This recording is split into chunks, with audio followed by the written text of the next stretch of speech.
Welcome to Bahuvu news. ముందుగా bulletin లో headlines. వ్యవసాయం లాభసాటిగా మారితేనే గ్రామీణ ఆర్థిక వ్యవస్థ బలపడుతుంది. వ్యవసాయ శాఖ మంత్రి. పాత అప్పులు తీర్చడానికి కొత్త అప్పులు చేయాల్సి వస్తుంది. ఆర్థిక మంత్రి. రాజమండ్రి సెంట్రల్ జైలులో ఉన్న అంబటి రాంబాబును కలిసిన వైసీపీ నేతలు.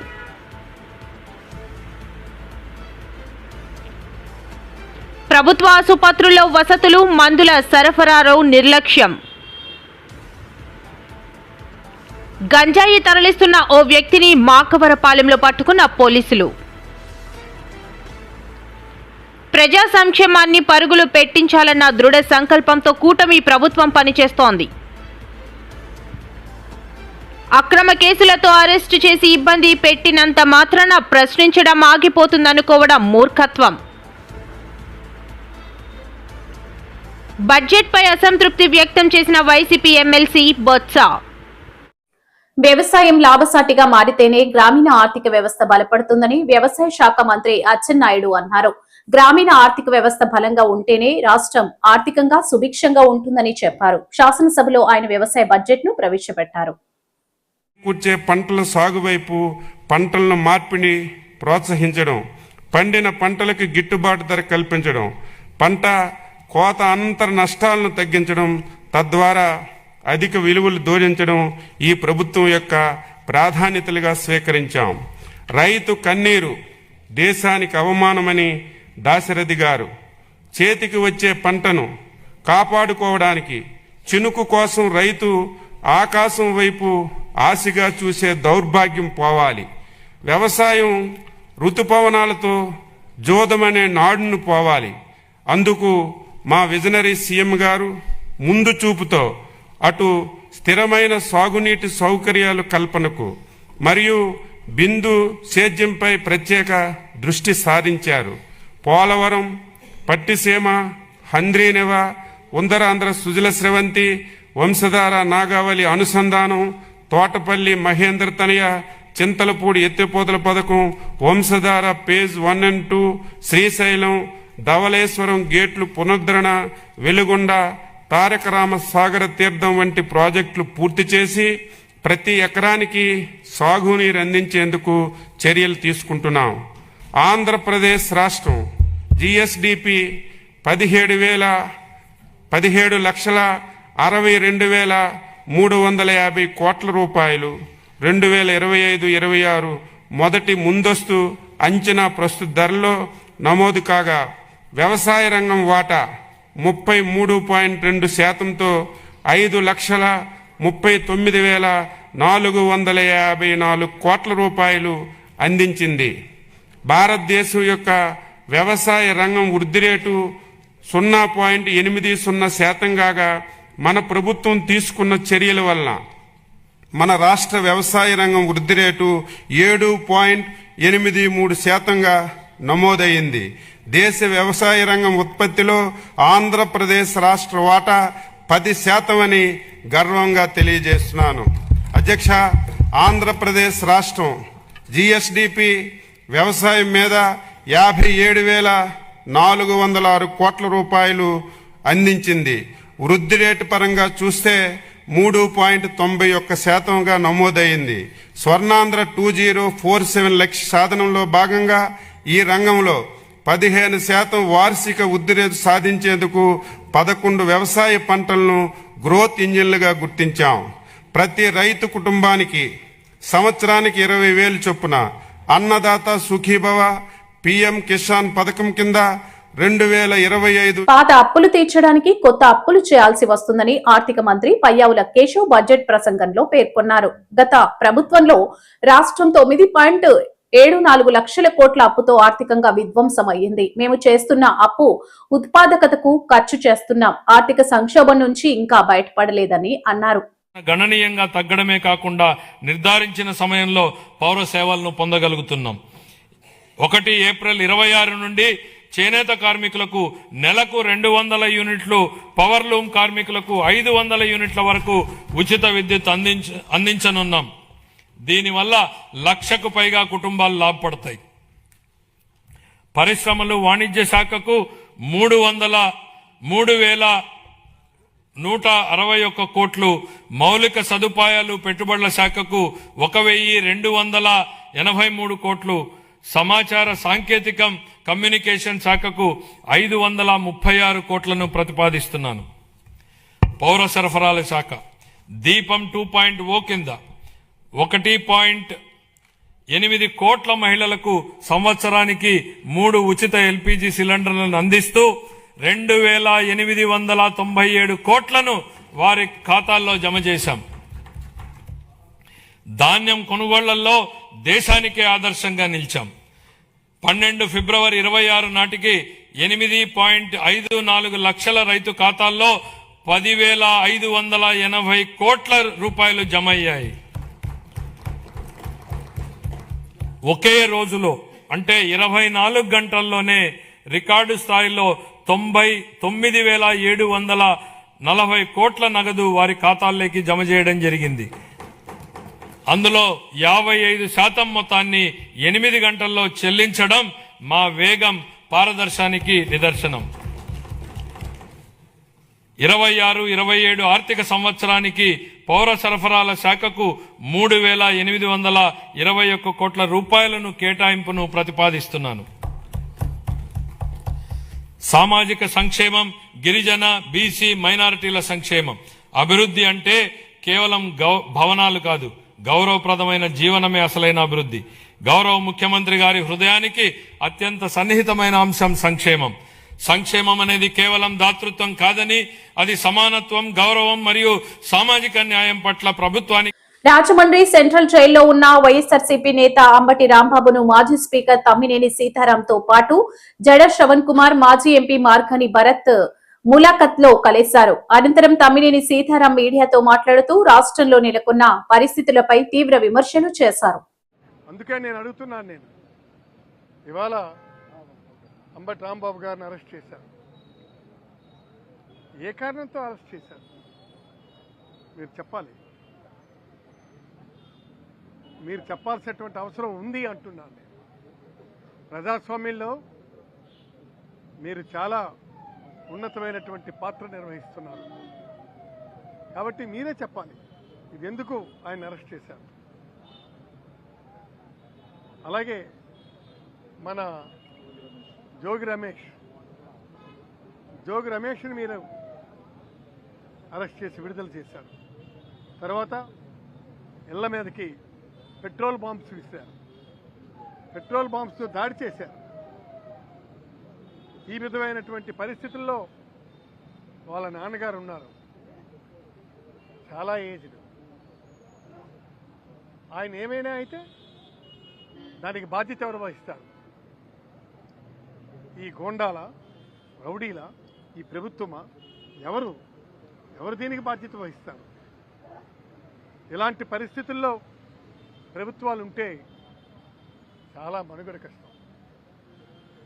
అందుకే మేము చెప్తున్నాం, మీరేం చేయాలనుకున్నా, ఏం చెందాలనుకున్నా మీరు చాలా స్పష్టంగా ముందుకొచ్చి చెప్పండి. అంతేగాని ఈ విధమైనటువంటి నిర్ణయాలు చేయడం కరెక్ట్ కాదు. ఇవాళ రాంబాబుని చూడడానికి వెళ్ళా, ఆయన హ్యాపీగా ఉండొచ్చు. ఆయన హ్యాపీగా ఉన్నారా? మీరు చెప్పాలి. మీరు కూడా వెళ్ళి ఒకసారి చూడండి. ఆయన సరదాగా జోక్స్ వేస్తాడు, కానీ ఆ జోక్స్ వెనుకున్నటువంటి మనోవేదన మనం అర్థం చేసుకోవాలి కదా. ఈ విధమైనటువంటి పరిస్థితి మనం పెన్నడూ జరగలేదు. తర్వాత అక్కడ మన ప్రభుత్వ ఆసుపత్రుల్లో వసతులు, మందుల సరఫరాలో నిర్లక్ష్యానికి ఆసరాగా చేసుకుని ప్రైవేట్ ఆసుపత్రులు ప్రజల ప్రాణాలతో చెలగాటమాడుతున్నారని సిపిఐ ఆరోపించింది. నిబంధనలు ఉల్లంఘిస్తూ అధిక మొత్తంలో డబ్బులు వసూలు చేస్తూ రోగులను ఆర్థికంగా ఇబ్బందులకు గురి చేస్తున్నారని సిపిఐ రాష్ట్ర సమితి సభ్యుడు ఎం పైడిరాజు, జిల్లా సహాయ కార్యదర్శి కె సత్యనారాయణలు విమర్శించారు. ఒక మనిషి ప్రైవేట్ కార్పొరేట్ హాస్పిటల్లో జాయిన్ అయితే ఇక పని అయిపోయినట్టే. ల్యాబ్కి వైద్య పరీక్షల పేరు చెప్పి, స్కానింగ్ పేరు చెప్పి, డాక్టర్లు, వైద్య పరీక్షల యజమానులు, కంపెనీల యజమానులు గుమ్మక్కై నిలువున ప్రజలను దోచుకు తింటున్నారు. ఇంకొక పక్క ఫార్మా కంపెనీలు 10 రూపాయలు విలువ చేసే మందులు 1000 రూపాయలు అమ్ముతున్నారు. కార్పొరేట్ హాస్పిటల్ అయితే వాళ్ళ ఇష్టం, మనిషి ప్రాణం పోయినా డబ్బులు బిల్లు కట్టి ప్రాణం పోయిన మనిషిని తీసుకెళ్ళాలనే పరిస్థితికి ఈ రాష్ట్రంలో ప్రైవేట్ కార్పొరేట్ హాస్పిటల్ వచ్చాయి. ఇది అంత అన్యాయం. వీటిని అరికట్టవలసినటువంటి రాష్ట్ర ప్రభుత్వం విచారణ చేసి, తనిఖీలు చేసి, వాళ్ళ మీద చట్టపరమైన చర్యలు తీసుకోవాల్సినటువంటి అధికారులు నిమ్మకి నీరెత్తినట్టు వ్యవహరిస్తున్నారు. ఈ నేపథ్యంలో భారత కమ్యూనిస్టు పార్టీ రాష్ట్ర వ్యాప్తంగా ఈరోజు అన్ని జిల్లా కేంద్రాల్లో నిరసనలు చేసి జిల్లా అధికారులకు వినతిపత్రం ఇస్తున్నాం. ఇది ప్రారంభం మాత్రమే. భవిష్యత్తులో రాష్ట్ర ప్రభుత్వ అధికారులు విచారణ చేసి ఈ మెడికల్ మాఫియాను అరికట్టకపోతే ప్రత్యక్షంగా సిపిఐ తరఫున మేము దాడులకు తెగబడతామని ఈ సందర్భంగా హెచ్చరిక చేస్తున్నాం. ఇంకొక పక్క ప్రైవేటు వైద్య కళాశాలల 10ని పీపీపీ పద్ధతిలో ప్రైవేటు వ్యక్తులకు అప్పచెప్తూ ఉంటున్నారు.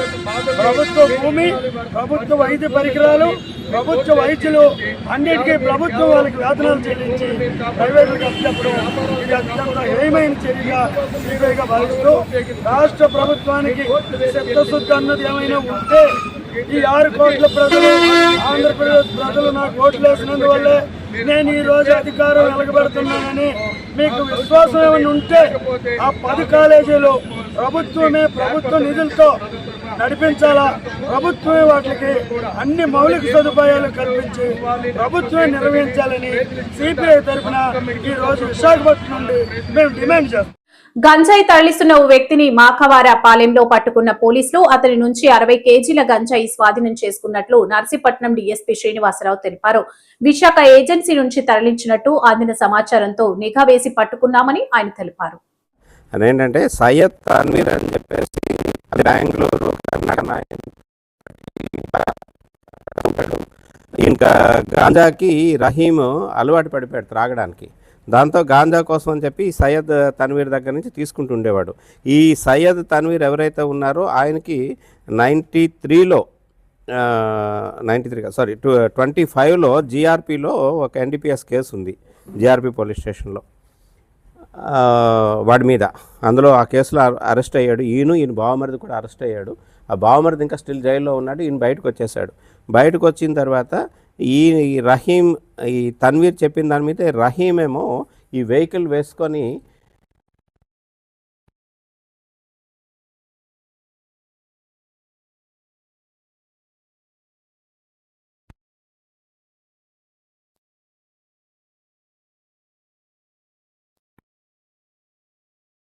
కూడా 3,60,000 రూపాయలు, సారీ 30 లక్షల రూపాయలు విలువైన సరుకు అండి అది. అట్లాగే ఈ వెహికల్ ఖరీదు ఒక 15 lakhs రూపీస్. టోటల్ 45 lakhs విలువైన సరుకుని ఈరోజు మన నర్సీపట్నం సిఐ గారు, రూరల్ సిఐ గారు, అట్లాగే మాకవరపాలెం ఎస్ఐ గారు కలిసి ఇది సీజ్ చేయడం జరిగింది. ఇందులో ఈ విషయాన్ని ఇమీడియట్గా ఎస్పీ గారికి తెలియపరచగా ఎస్పీ గారు కూడా అప్రిషియేట్ చేశారు ఈ టీంని. ఈ గుడ్ వర్క్ చేసినందుకు గాను వాళ్ళకి నెక్స్ట్ రాబోయే క్రైమ్ మీటింగ్లో రివార్డ్స్ కూడా ఇస్తామని చెప్పారు. ఇంకా ఈ కేసులో మిగతా ముద్దాయిలను కూడా అరెస్ట్ చేయాల్సి ఉంది. అట్ ప్రజెంట్ అయితే రహీం షరీఫ్ అని చెప్పేసి ఆయన అరెస్ట్ చేసి ఆయన దగ్గర ఉన్న వెహికల్ని, తర్వాత ఈ 60 కేజీల గాంజాను కూడా సీజ్ చేయడం జరిగిందండి. ఈ వెహికల్ అనేది రహీం షరీఫ్ తాలూకా అత్తగారి పేరు మీద ఉంది, సాజిదా అని చెప్పేసి ఆవిడ పేరు మీద ఉంది కొత్త వెహికల్. దాన్ని కూడా సీజ్ చేసి కోర్టులో ప్రొడ్యూస్ చేస్తున్నాం అండి ఈరోజు. అట్టి గాంజా ఈ బడ్జెట్ కేవలం జమా ఖర్చుల లెక్క కాదు, 5 కోట్ల మంది ప్రజల ఆశలు, ఆకాంక్షలను నెరవేర్చే బడ్జెట్.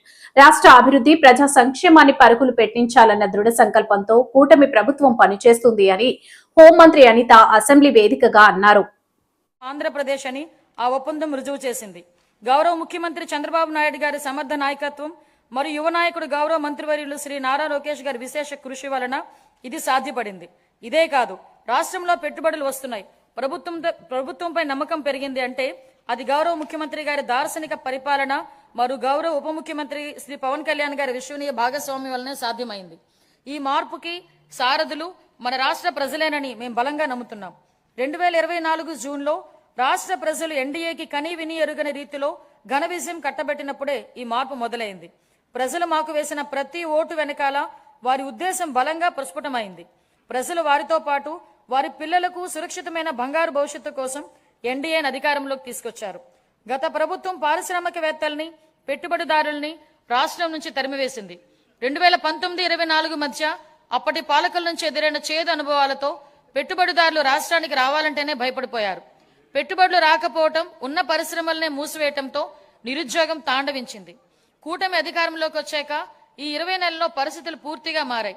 పెట్టుబడిదారులకు దేశంలోనే అత్యంత అనుకూలమైన పరిస్థితులు ఇప్పుడు మన రాష్ట్రంలో ఉన్నాయి. దేశ జనాభాలో కేవలం 4.2% వాటా మాత్రమే ఉన్నప్పటికీ ఆంధ్రప్రదేశ్ ఇప్పుడు పెట్టుబడులను ఆకర్షించడంలో మిగతా రాష్ట్రాలను వెనక్కి నెట్టింది. పెట్టుబడిదారులకు అత్యంత స్నేహపాత్రమైన రాష్ట్రంగా నిలిచింది. బ్యాంక్ ఆఫ్ బరోడా నివేదిక ప్రకారం 2025-26 ఆర్థిక సంవత్సరంలో ప్రతిపాదిత పెట్టుబడుల్లో 25% ఆంధ్రప్రదేశ్కు రావటమే దీనికి నిదర్శనం. బ్రాండ్ చంద్రబాబు వల్ల ఇది సాధ్యమైంది. ఇప్పటి వరకు మనం ఈజ్ ఆఫ్ డూయింగ్ బిజినెస్ గురించి మాట్లాడే వాళ్ళం, ఇప్పుడు గేర్ మార్చాం. స్పీడ్ ఆఫ్ డూయింగ్ బిజినెస్ ఇప్పుడు మన నినాదం. గౌరవ ముఖ్యమంత్రి చంద్రబాబు నాయుడు గారి సమర్థ నాయకత్వం, దార్శనికత, ప్రభుత్వ సుస్థిర విధానాలు రాష్ట్రాన్ని విజన్ స్వర్ణాంధ్ర 2047 లక్ష్యం దిశగా వేగంగా నడిపిస్తున్నాయి. ఆంధ్రప్రదేశ్ భవిష్యత్తుని స్వర్ణమయం చేసే మహాక్రతువులో గౌరవ ముఖ్యమంత్రి చారిత్రాత్మక పాత్ర పోషిస్తున్నారు. తాను నాటిన చెట్ల నీడలో తానెప్పటికీ కూర్చోలేనని తెలిసినా భావి తరాల కోసం చెట్లు నాటే వ్యక్తే జీవితం యొక్క నిజమైన విలువలను అర్థం చేసుకున్నవాడు అన్న విశ్వకవి గురుదేవులు శ్రీ రవీంద్రనాథ్ ఠాగూర్ మాటల్ని ఇక్కడ నేను ఉటంకిస్తున్నా. గౌరవ ముఖ్యమంత్రి భావనకు అసలైన ప్రతిరూపం.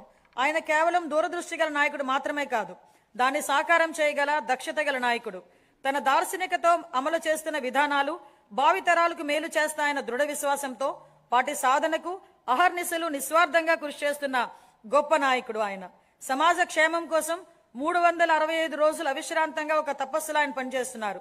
1990వ దశకంలో ఆయన ఇన్ఫర్మేషన్ టెక్నాలజీ గురించి మాట్లాడినప్పుడు దార్శనిక అక్రమ కేసులతో అరెస్ట్ చేసి ఇబ్బంది పెట్టేనంత మాత్రాన ప్రశ్నించడం ఆగిపోతుంది అనుకోవడం మూర్ఖత్వం అని బైరెడ్డి సిద్ధారెడ్డి పేర్కొన్నారు. గుంటూరు నగరంలో టీడీపీ గుండాల దాడిలో ధ్వంసమైన అంబటి ఇంటిని బైరెడ్డి సిద్ధారెడ్డి పరిశీలించారు. అనంతరం ఆయన కుటుంబ సభ్యులను పరామర్శించి సంఘీభావం తెలిపారు.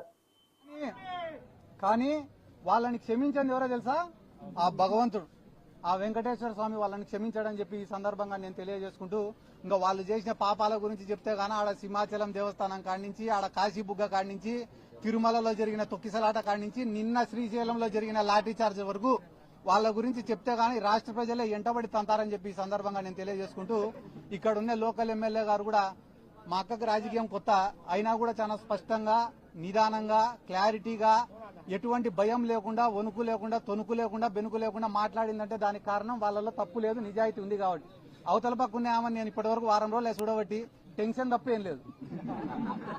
అంటే అతి త్వరలో నాకెందుకో అంబటి రాంబాబు అన్న దగ్గరకు వస్తారు, 3 ఏళ్ళు అయిపోతేనే. మాదేం తప్పు లేదు, ఏదో చంద్రబాబు నాయుడు చెప్తే చేసినామనో, లోకేష్ చెప్తే చేసినాడు అని. ఆ రోజు మీ ఇష్టం, క్షమిస్తారో లేదో అది కూడా మీకు ఇష్టం అని చెప్పి నేను అదే చెప్పినా కదన్నా, సంవత్సరం నుంచి పెడతా. ఆ రోజు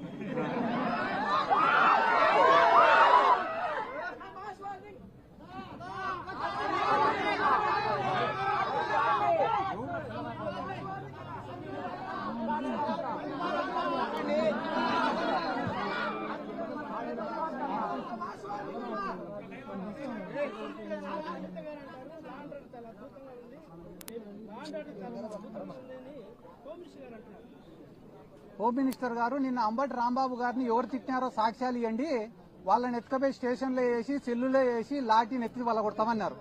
మళ్ళా ఆధారాలు మీ మీడియా వాళ్ళ కాడ ఉన్నాయా లేదా? అంబటి రాంబాబు గారిని తిట్టినట్ట ఉన్నాయి కదా వీడియోలు, అవి ఆధారాలే కదా.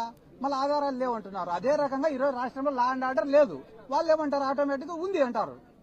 కాబట్టి వాళ్ళు ఎస్ అంటే మీరు ఎస్ అనాలా, నో అంటే లేకుంటే నీ పైన నా పైన కేసు. అన్న దేవుని జోలికి పోయిన వాళ్ళకి ఎటువంటి శిక్ష అనేది ఇంకా అది చెప్పకూడదు అన్న.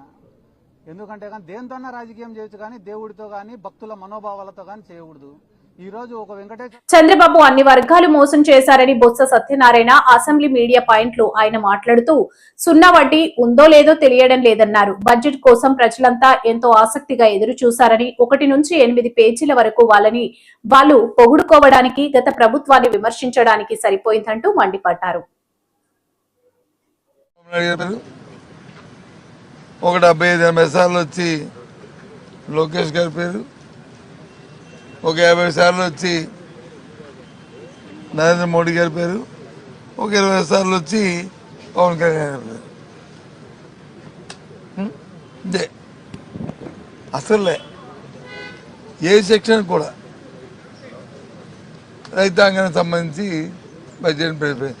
లాస్ట్ ఇయర్ ఎన్ని సమస్యలు వచ్చాయి, ఎంత ఇబ్బందులు వచ్చాయండి రాష్ట్రంలో. ఏ ఒక్కదానికి ఎంత మద్దతు ఇచ్చిన నేపథ్యం ఉందండి?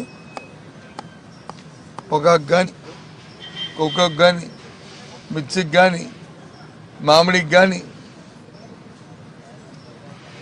జొన్నలకు కానీ, ఎక్కడైనా సరే మాకు కంట్రిబ్యూషన్ చేశారా? చేయలే. గొప్పగా చూపెడతారు మేము వచ్చి 400 కోట్లతో చేశామని చెప్పి. ఎలాంటి వీధిలోకి రైతులు చెప్తారు?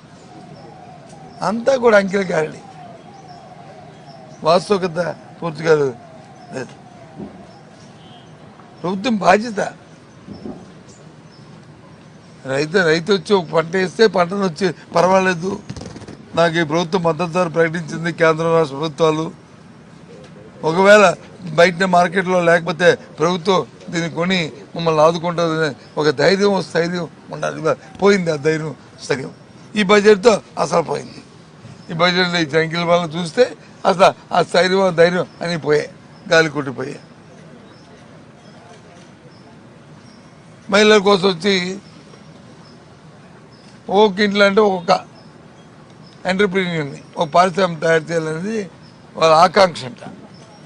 చంద్రబాబు సింపుల్గా ఆ నాయకులు అడుగుతున్నాను.